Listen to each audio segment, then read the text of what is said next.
Asingmani Lucy. Ay imangdani. Makoyni na harau-harau chapminabado. Yam olami. Ay nang banbubo wam pawairang ti. Ay nakwit-antanaraga makoyni mataw yingbani. Yam naksana na uy. Naghana khangra khangdabra haidudi khangde nupido. Makoyna layrami haiba tawngambi nupido chingnay aydi. Phone da wahay kra lolaklido Lucy sumtumin tarambani. Adobo ngangba lepkibaduda masu tapnairi. Mahadilandabani. Ayna wakal piksalubadagi ayna lankiba ngagtani. Magi apambani. Ay kaysa hayroida. Magi apambada ayna support tawgani. As Lucia, nang wakal tadre ayna ayse. Nang landi kanana nang lalahage. Nupido na yumduda sumlay saladi kanana chinaroido geba. Ay sa tumching na taba. Nang athoba da nikam tapas na sindok na bono. Nang nangamdraso ay silaki. Madugidi kay suwaro no. Rosia, ay mangunda mukha na yet ki kandida. Madi ay unaba hanjin lakcha bani. Adobo ay na pazana unaraga wari sabagi mahut. Mabuti na ngangba kagnatana. Pap chilabas kutsina pao. Magi maida. Ay nathaki bani. Ay pam nang sinsaba uy nathokani. Ay mangundagi itong maglap na layragi. Lucia, nang pangi. Ngayak saw na bahay sidi adu ngagtani. Nang tamoy siya na nung siya baday niya. Adu ka kay gimaning halachili no. Nik na su nang butom nung siyam ni. Nang niyada ba duda masu kralaptok na laybo oramadi. Masu nang bunong sibadi mayang taram kiriye. Rosie, ay tamagi. Somna tabak layri. Lucy mo haydo ay silaga koldo fatkak laga tumin na matom ta pamlam badudagi machiling dalay. Hayrak liba mayam duna maso makaldo moon kalal namani. Taseng na nik na mahabungak pirakadra mahabunong siba handaram laga trahay basini magi makok sida chinay duna layriba. Amabu oire maso unaraga amuk tangdi sangdok na bapamli bani. Naminaway, namit na waton matakda layri. Laisa mama na masaka hinangam silagtama na layrang baduda. Chatok lubagi firol fo hongdok takay kasay digi mamagi nakta famlaga sangli. Pachen na chen na yumiyay huy da pao tambadagi, yumiyay so masagi office dagi tu na yang na laki bani. Laisa mamahi makutto tak na paisilaga, wala ngangda adong mamabu ying lagali. Yumiyay so kay no machega mapalda wata na ribani. Laisa pakat peman kibana mayum yorok tringe mapita ba hokrabani. Hausik sumamito ichocho libani kaplubagi. Matang do da message laki bagi vibration di tabani. Adobo Laisa handa yinglude. Maduda pukning changludre. Adobo nirak ahumlag hanjin hansin lak patuda de maso beg dagi phone do lagthok lagi yingi. Notification dagi ure. Sir Lok haina sep tawriba number dugani lak libado. Masu wajib changlaga message singdo paana bohon naragli. Pakana chin ki maram kaino. Deliver tawwaga message alagtrisa kaygina. Liza, ay pakale. Give me the reason.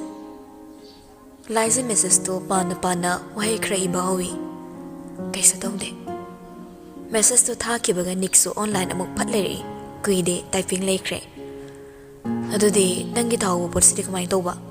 Ay tila ora. Natraga nang laki hayro amadi hayo aygi kay pot aygi oiramoy aygi di tahongde khangongde photo mo fathazil ay Laisa so download tawduna yembaga di ure ngasaygi shopping bag to Laisa na message anpam khangda layingay duda nikki video call oina sak tawsilak paduda khangpre khangi Laisa do nak yet hay lay thok laga yingi mamagi naktagi khra chathok laga tanna video call da makumas pai khali Adobo hek paikat baga nikto botong famayada da famlaga nakan da shopping bag thamlibodo ising na uri nik na makut wang na thagat laga ulak baduna ay lagi hoy hayro ayaba piro Laisa tha lagano ay ko na lorage boto bu pamraso launing draso makeup to di nikpohan kina bahay duna hayribo mo hayni Laisa nang kapra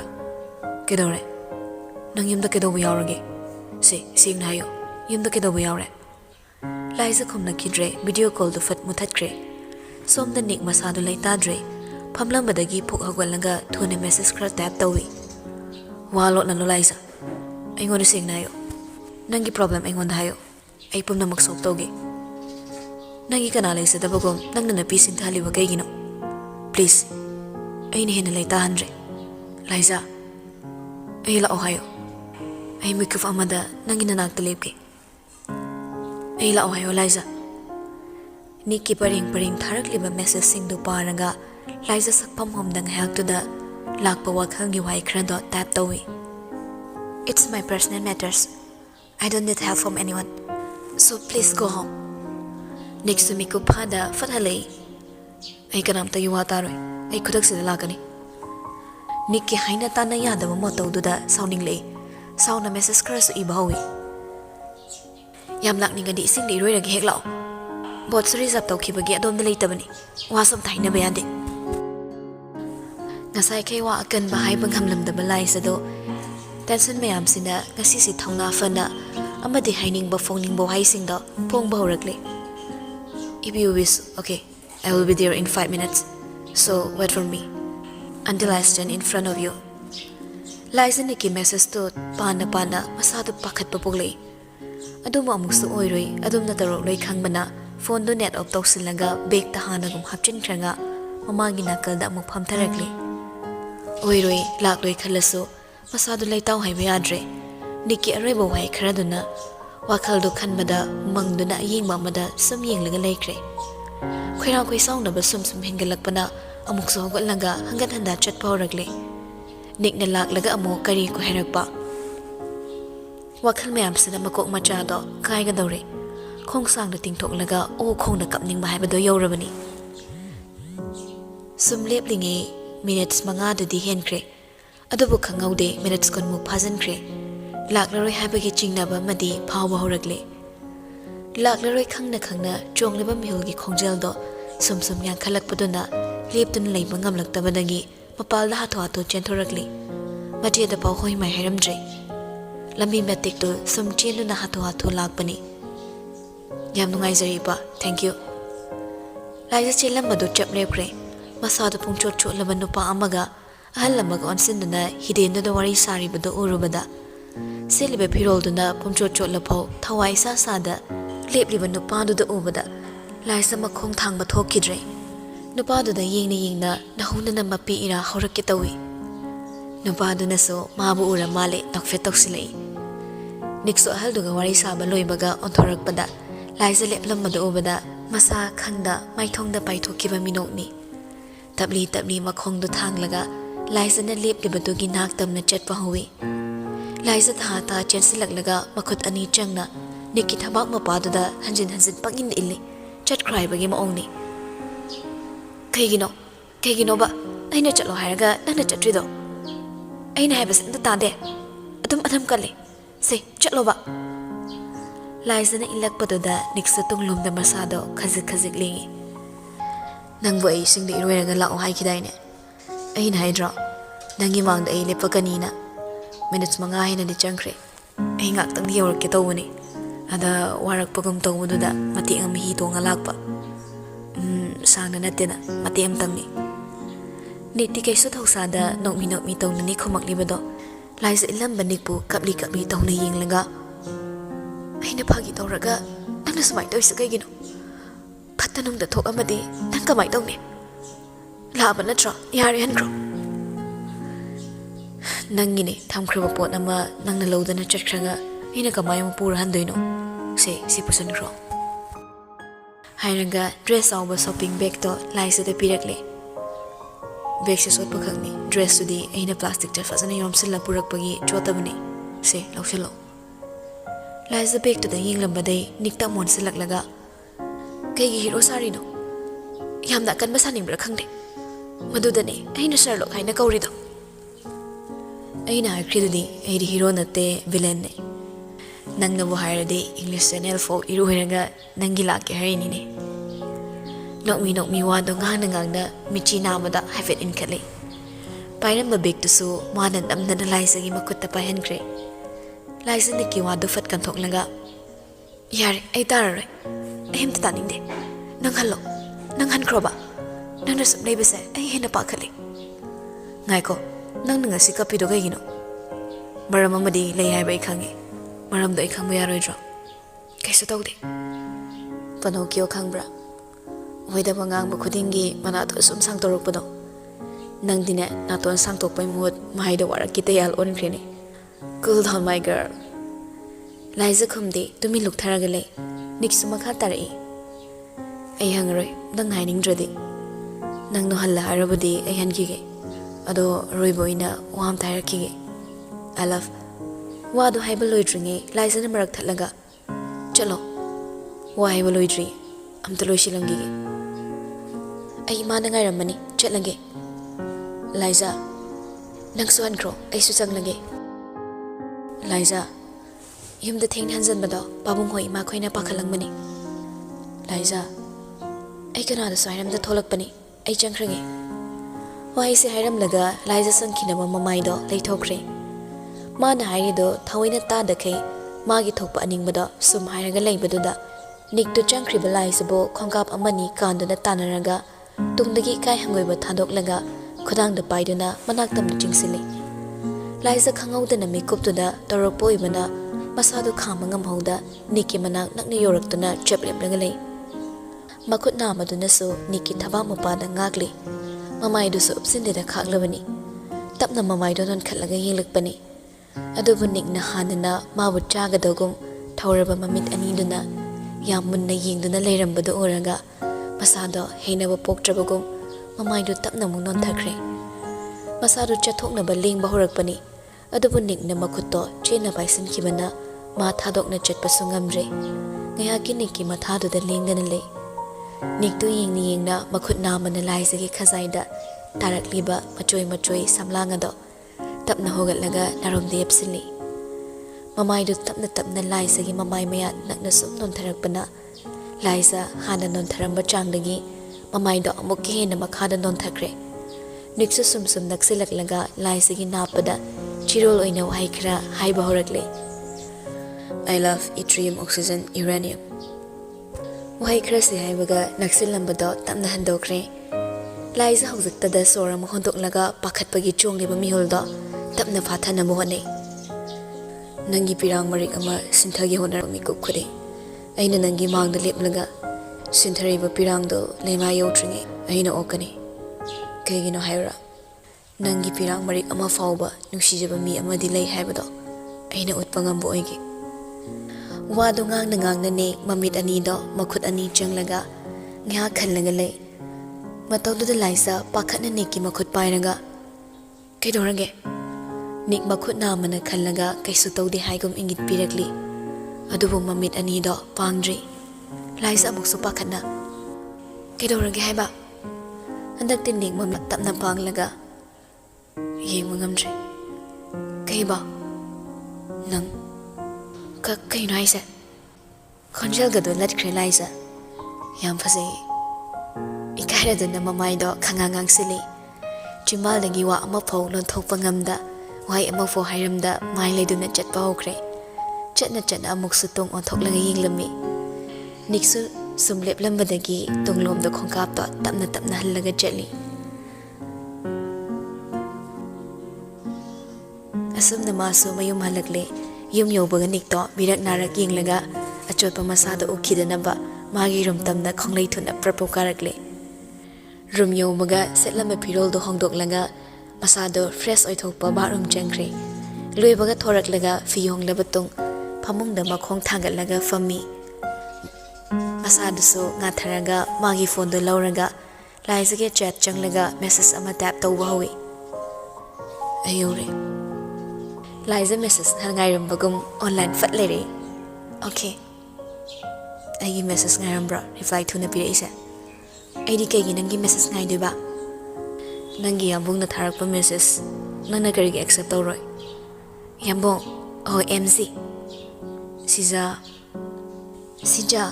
OMZ. Yambong gi sija tabra. Yambong gi sija yaude only Liza. Nik no fit tawraga wahay kara tap tawba hawi. I told you before, you are cuter when you are smart. So stop being my smart scissors. Cause your yambung cannot control. If your yambung still cannot control, then your yambungs cannot do anything but can love more and more his scissors, even more than his soul. Wrong number. Laisagi wahayduda Nixon nokninglura mali. Chimpal kazi karaga konjel di thongta mai thongda noglei. Click to add contact and create new contact. Lastly, save the contact name as Yambung. Atopa nupi kayada sumaina sumpla tarongani ay khangi. Really. Why cannot everyone be like you? I can't be enough of your word that it feels like everyone is. Handak Liza do sinkal tamak torum laga makhata ni reply pirakidre halakidre. Niksu thuna message kara mo tap to mawi. Yambung's waiting scissors reply. Handak Liza do offline chat kiramle blue tick su khot kidre deliver su do kridre. Niksung hak to da awabaga pungkaw ka kay sangsara madatil lubani. Wakal na bunungai rabada haksang sumatung ilagpani. Masakang na nok cherry mamay thonggi leitingum leiriba minok tu suhandri. Pono nakal da thamkraga pamung da long ni hiplagalay. Miting du su siling mathak da thamli. Wakal du su itaw ribani. Som da Liza do ning na paring li palay ta pirak reply sing du na mihulga do akakum sam du na layrabani. Message sing do pana mama tumte kai basapok jada manate.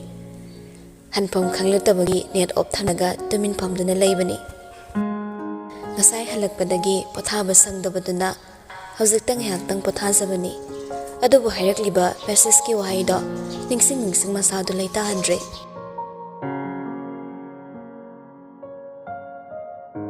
Mathangi numit ni Numit kaya ni phone da pau phaunaba phanglaktabaduda magi duty dagi lift lauraga maya hoirom da lakpani.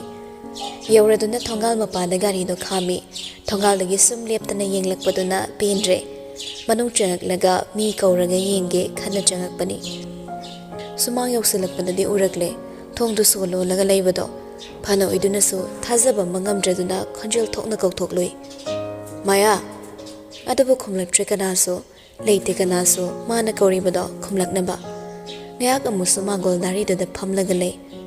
Adabu kayam kuini lay tharuba yagani. Ngayak lirambaduda masu thorakle. Ningamdaba thamoy gi potlomsu puraga hankidawre.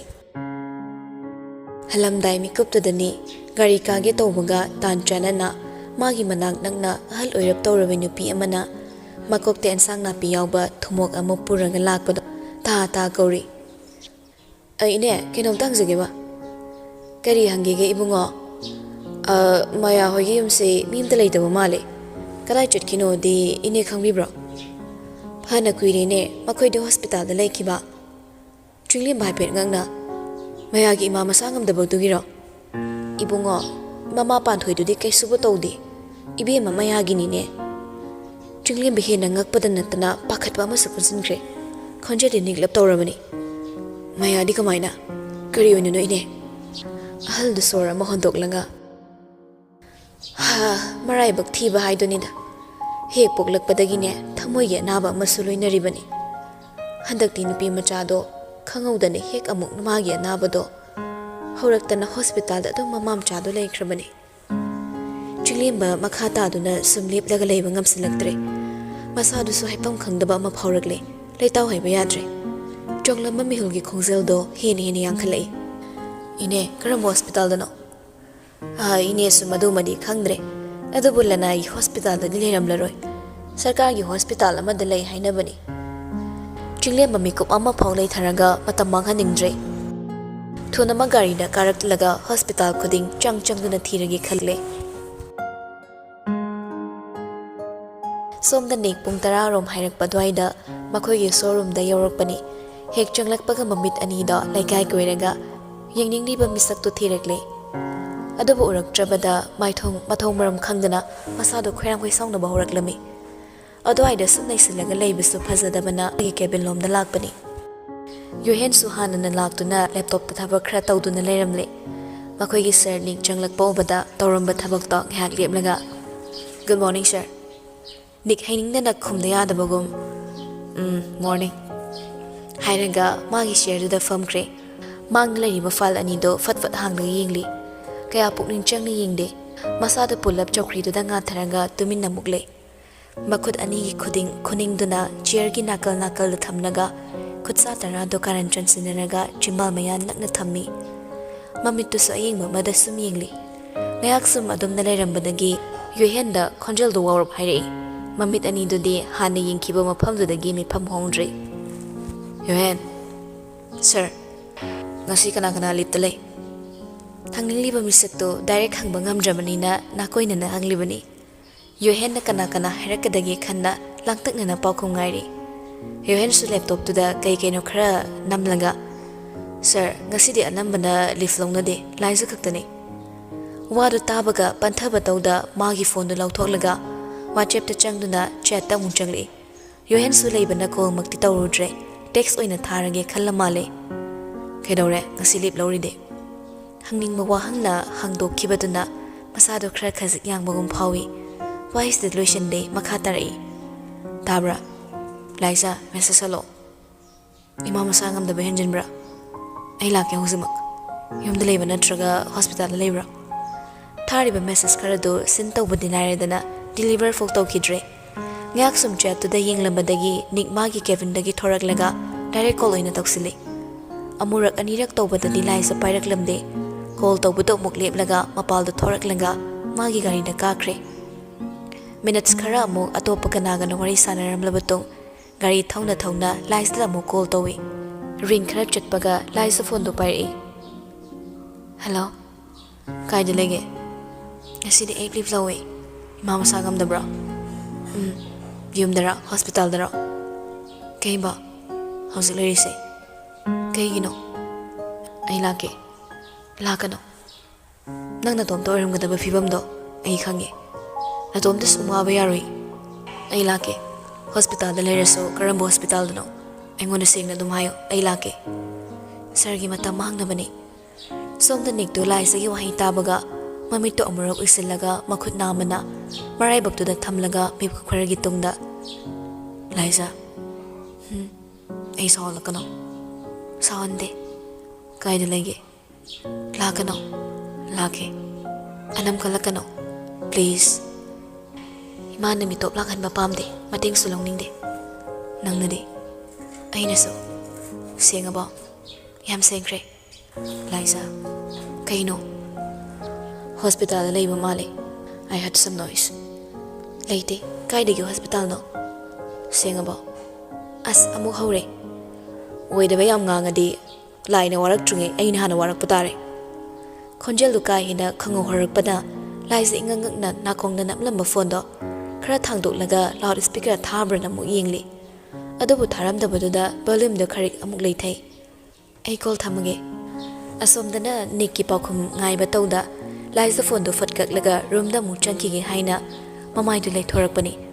Adobu lep lamli ba misak to bada khangpre amuk khangna tungda khongkap amani halli.